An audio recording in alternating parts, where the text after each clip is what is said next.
wabarakatuh. Perkenalkan, nama saya Farah Naim dengan NPM 022722111174.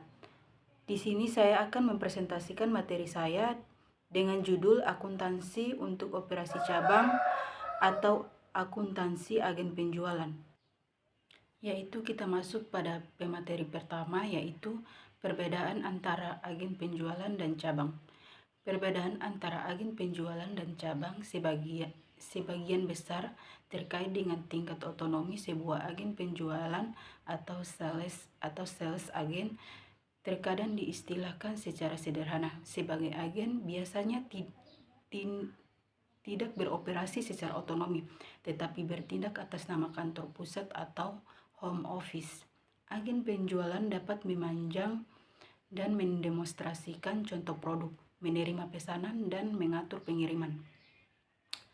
Pesanan biasanya diisi oleh kantor pusat karena agen penjualan tidak menyimpan stok persediaan, pemilihan produk, pengiklanan, pemberian kredit, penghilangan utang, dan aspek operasi bisnis lainnya biasanya dilakukan oleh kantor pusat.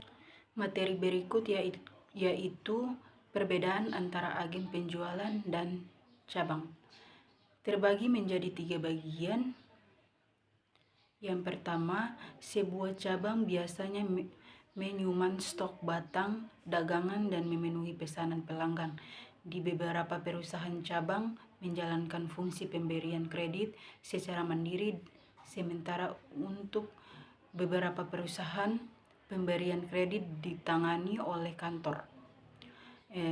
Bagian kedua, banyak perusahaan yang beroperasi melalui cabang-cabang.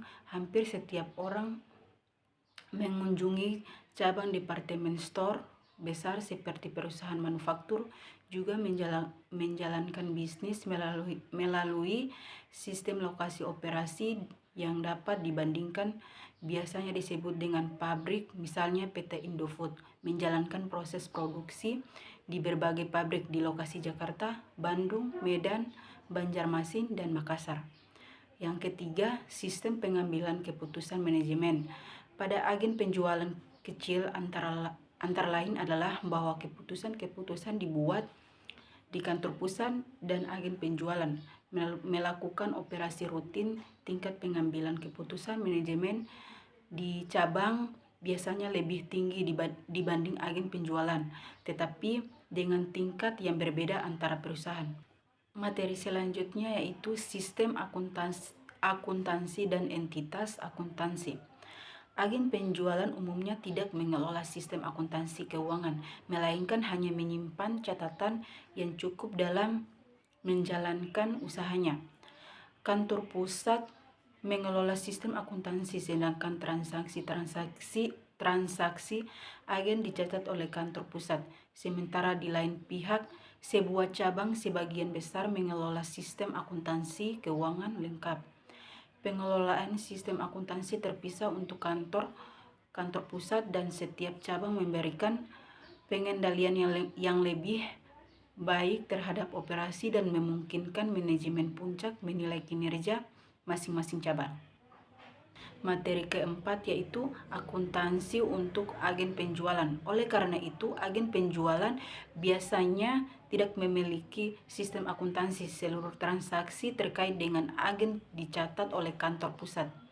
Untuk beberapa jenis transaksi, ayat jurnal dicatat oleh kantor pusat didasarkan pada dokumen yang dihasilkan agen.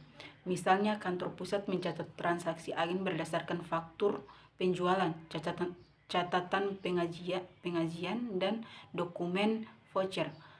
Kas kecil yang disediakan oleh agen penjualan. Transaksi lainnya dapat dicatat berdasarkan dokumen sumber lain yang diserahkan oleh pihak eksternal secara langsung ke kantor pusat.